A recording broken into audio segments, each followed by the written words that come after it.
Mais que fait la police? Voilà plus de 40 ans que la famille Maratier se livre au trafic d'armes et que personne ne moufte. Tout le monde est complice. Les forces de l'ordre, les gendarmes sont même alliés aux malfrats du spectacle qui se donnent en représentation sur grand écran et au théâtre, armés jusqu'aux dents par les susdits. J'étais brocanteur et un jour, quelqu'un m'a demandé dans une voiture ancienne si je voulais faire un film. Les conditions avaient été très difficiles et désastreuses, mais ça m'avait donné le virus du cinéma. Et j'ai décidé de continuer un peu plus loin. Donc là, j'ai fait beaucoup d'autres films où je louais uniquement des véhicules anciens et des véhicules militaires. L'engrenage, quoi. Le petit délinquant passe vite au crime organisé. Dans les années 80, nous avons essayé de nous reconvertir dans les costumes et les armes. On a monté des ateliers de fabrication, on a embauché des tailleurs. C'est une entreprise complètement familiale, j'en suis assez fier et assez content. Et là, c'est un ami de la famille, le réalisateur Hugues Martin, qui vient chercher des costumes pour son prochain film, Jeans. Donc comme vous pouvez le voir, ils sont habillés en soldats des années 55-60, avec armée et mitraillettes de l'armée française, donc pour reconstituer une page vivante d'histoire de l'armée française de cette époque-là.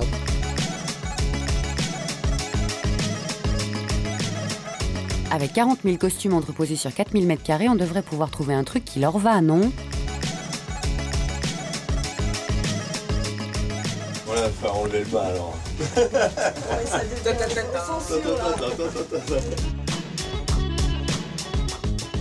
Couvre à peu près toutes les époques, depuis l'époque, on va dire, romaine jusqu'à nos jours. On peut se prendre pour Jules César ou Napoléon, il n'y a qu'à demander. Quand on peut acheter des choses qui existent, fabriquées chez des gros fournisseurs, on les achète naturellement. Lorsque ça n'existe pas sur le marché, soit on les fabrique ici, soit on les fabrique à l'extérieur, chez des tailleurs professionnels. Et ce n'est pas parce que c'est pour de faux que c'est du toc. Les matières et les finitions sont soignées. Il faut que ça marche aussi en gros plan. Les armes, c'est pareil, il y a deux cas de figure. Il y a les armes qui existent dans le commerce. Dans les armes ultramodernes, nous en avons une certaine quantité. On fait beaucoup de choses qui sont des armes qui ressemblent beaucoup à la réalité parce qu'on s'y implique beaucoup. Donc les gens viennent chez nous pour la qualité des armes et surtout pour leur rareté. Question arsenal, on n'est jamais pris au dépourvu. Il y a de quoi tenir un siège, quel que soit l'ennemi. On a fait la Reine Margot, on a fait Cyrano, on a fait Napoléon, on a fait Jeanne d'Arc, Babylon Baby, on a fait Mérine. Et aussi Ocean Eleven, Da Vinci Code, Marie-Antoinette.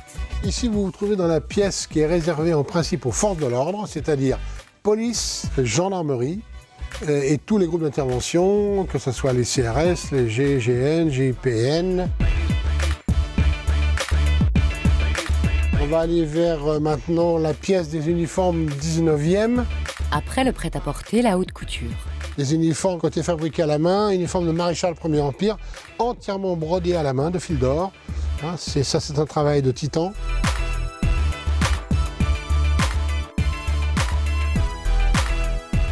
Ça, c'est un uniforme qu'on a fabriqué. Ça coûte excessivement cher.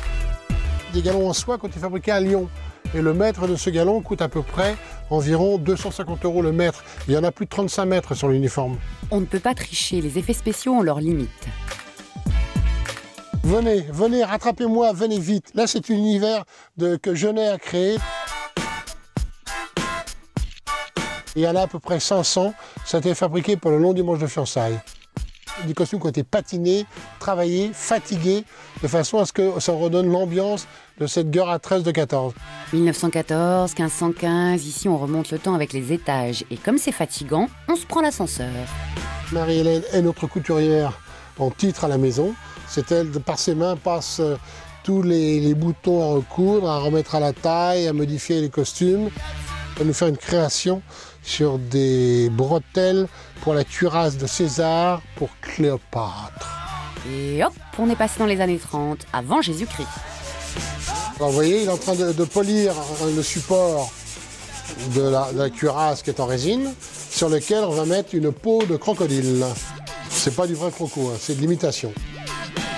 Jean-Claude, lui, s'occupe de les habiller, de les monter, de les préparer pour le grand spectacle. Elle va le kiffer, Cléopâtre, son César en cuir rouge. Et alors, ces gardes, vous voyez, ils auront ça.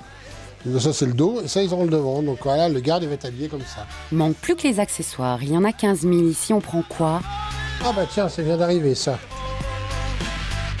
On a plusieurs centaines d'épées différentes ici. Alors oui, on a une porte de sécurité, parce que ça c'est obligatoire, pour les armes. Pour les vraies armes, parce qu'il y a aussi du toc.